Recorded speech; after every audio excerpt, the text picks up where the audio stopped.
सेहवन शरीफ हैदराबाद से करीब नवाब शाह की हुदूद से बाहर जिला जाम शोरू की तहसील और एक छोटा सा किला नुमा शहर है जो सदियों से सिंध धरती और सिंधी सकाफत की पहचान बना हुआ है। आपने भी इसके बारे में सुना तो होगा और चंद देखने देखा भी होगा। हम बात कर रहे हैं सिंध के कदीम किले सेहवन शरीफ की, जो अपनी तारीख के एतबार से इंतहाई कदीम और बादशाही हैसियत का हामिल है। चूँकि यहाँ कब्ले मसीह से लेकर मुगल दौर तक किसी न किसी तरह बादशाह हुक्मरान रहे और अपनी तहजीब के हिसाब से इसको बेहतरीन तर्ज रिहाइश का अहम मरकज बनाए रखा। मजीद डिस्कशन से पहले वीडियो को लाइक कर दें और चैनल को सब्सक्राइब कर दें।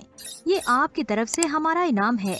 आपको जानकर हैरानी होगी कि वो सेहवन शरीफ, वो शहर जहां आप समझते हैं कि सिर्फ एक लाल शहबाज कलंदर ही की वजह से मशहूर है, तो आप तारीख से बिल्कुल वाकिफ नहीं हैं, क्योंकि सिकंदर आजम, अफ्रीकी सयाह इब्ने बतूता, हिंदू मत के देवता शिव मंदिर से लेकर नूरुद्दीन जंगी और नूर जहां के खानदान जैसे नामवर लोग इस धरती पर कयाम कर चुके हैं।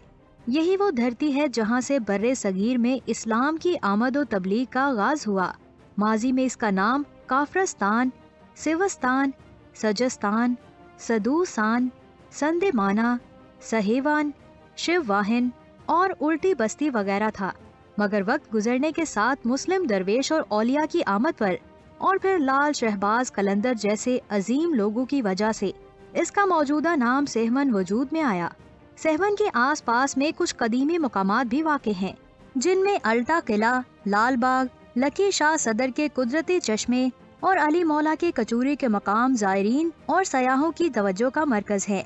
हर साल 14 सफर को यहाँ ज़ायरीन बड़ी तादाद में आते हैं और हर तरफ लोगों की भीड़ होती है। कहीं तबरकात की देगे तो कहीं भरे बाजारों में खवातीन, बच्चों, बड़ों का रश।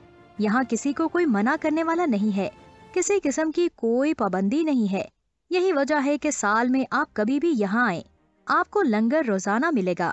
यहाँ एक करीबी चश्मे को लोग शिफा का चश्मा भी कहते हैं। हजरत लाल शहबाज के दिनों में ये शहर बढ़ने लगा और हजरत कलंदर शहबाज के सुकूनत पजीर होने के बाद शोहरत ने इस शहर की बलाएं लेनी शुरू कर दी। लाल शहबाज की निस्बत से ये शहर सेहवन शरीफ बन गया। कदीम किला, चट्टू इमरानी का मजार, 4 थंबी के आसार भी इस शहर की कदामत पर रोशनी डालते हैं।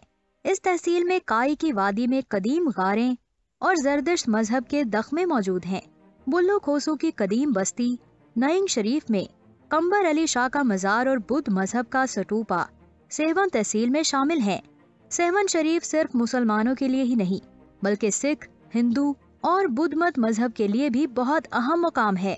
सेहवन शरीफ बहुत से अजीम औलिया का मदफन भी है। सेहवन शरीफ पहले जिला कराची में रहा, बाद में जिला दादू की तहसील था, अब जिला जाम शोरो की तहसील है। अब सेहवन शरीफ ने बहुत तरक्की की है। इसमें दीगर सहूलियात के अलावा अस्पताल, गर्ल्स और बॉयज कॉलेज भी मौजूद हैं। सेहवन शरीफ तहसील में हर किस्म की फसलें उगती हैं और इस वक्त ये शहर तजारत का अहम मरकज भी है। दोस्तों, आज के लिए बस इतना ही। आपका इस वीडियो के बारे में क्या कहना है? अपनी कीमती राय का इजहार हमें कमेंट बॉक्स में जरूर करें। मजीद ऐसे इन्फॉर्मेटिव वीडियोस देखने के लिए हमारे यूट्यूब चैनल को सब्सक्राइब कर दें। इंशाल्लाह जल्द ही मिलेंगे एक नई और इंटरेस्टिंग वीडियो के साथ। अब मुझे दे इजाजत। अल्लाह हाफिज।